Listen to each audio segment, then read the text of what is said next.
নমস্কার, আমি দেবযানী মণ্ডল আপনাদের সকলকে দেবযানী রান্না করে স্বাগত জানাই।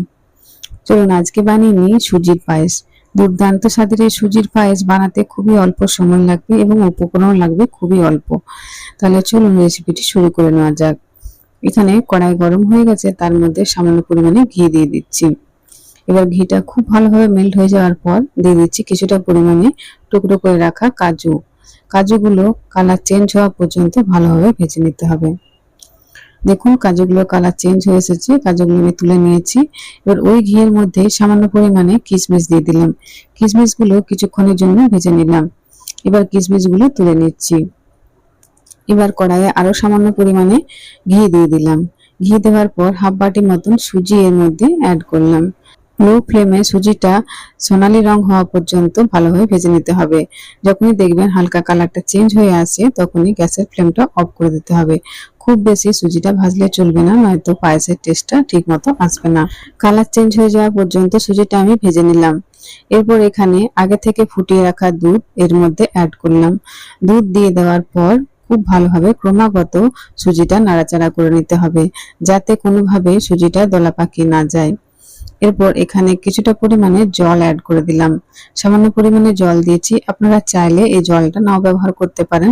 জলের পরিবর্তে কিছুটা পরিমাণে দুধ দিয়ে দিতে পারেন। দুধ বেশি পরিমাণে ব্যবহার করতে হবে, নয়তো সুজিটা খুব ভালোভাবে ফুলবে না। এবার গ্যাসের ফ্লেমটা লো টু মিডিয়াম করে রেখে দিয়েছিলাম। 5 মিনিট পর দেখুন দুধটা সুজির সাথে খুব ভালোভাবে ঘন হয়ে এসেছে। দুধ আর সুজি একই রকম ভাবে ঘন হয়ে যখন আসবে তখন ক্রমাগত সুজিটা নাড়াচাড়া করে যেতে হবে, যাতে তলায় লেগে না যায়। এরপর যখন দেখবেন সুজিটা বেশ অনেকটা ঘন হয়ে এসেছে তখন পরিমাণ মতো চিনি এটার মধ্যে অ্যাড করতে হবে। আপনাদের ইচ্ছা অনুযায়ী, আপনাদের স্বাদ অনুযায়ী এখানে মিষ্টির ব্যবহার করতে পারেন, চাইলে এখানে গুড়ের ব্যবহারও করতে পারেন। আমি এখানে হাফ বাটি সুজির জন্য হাফ বাটি চিনি ব্যবহার করেছি। তবে গুড়ের ব্যবহার করলে কালারটা একটু চেঞ্জ হবে, আর চিনির ব্যবহার করলে এখানে সাদা রঙের পায়েস তৈরি হবে। মিষ্টির জন্য আপনারা আপনাদের ইচ্ছে অনুযায়ী চিনি অথবা গুড়ের ব্যবহার করে নেবেন।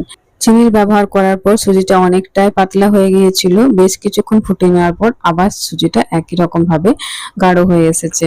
এই পর্যায়ে আমি এখানে আরো কিছুটা দুধ অ্যাড করলাম। এখানে 1 বাটি মতন দুধ আরো অ্যাড করে দিলাম। এরপর দুধটা বেশ কিছুক্ষণ ভালোভাবে নাড়াচাড়া করে নেব এবং সুজির সাথে খুব ভালোভাবে মিশিয়ে নেব।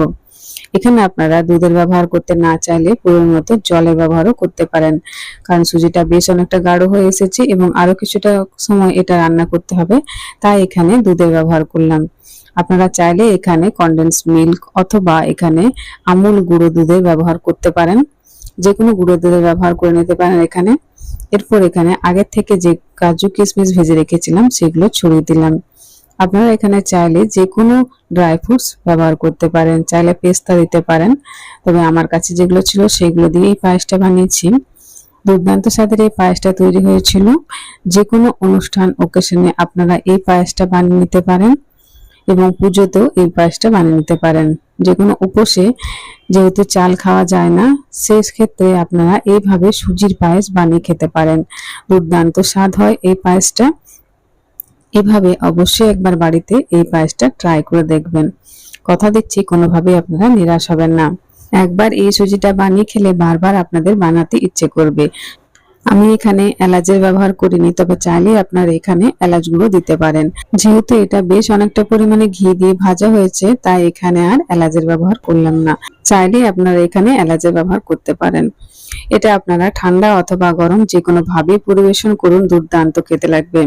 এটা আপনারা বাচ্চাদের টিফিনও বানিয়ে দিতে পারেন। যাই হোক, আজকে আমার রেসিপি আপনাদের কেমন লেগেছে অবশ্যই কমেন্ট করে জানাবেন। রেসিপি ভালো লেগে থাকলে অবশ্যই একটা লাইক, শেয়ার এবং কমেন্ট করবেন। ভালো থাকবেন, দেখা হচ্ছে পরবর্তী নতুন একটা ভিডিওতে। Bye bye.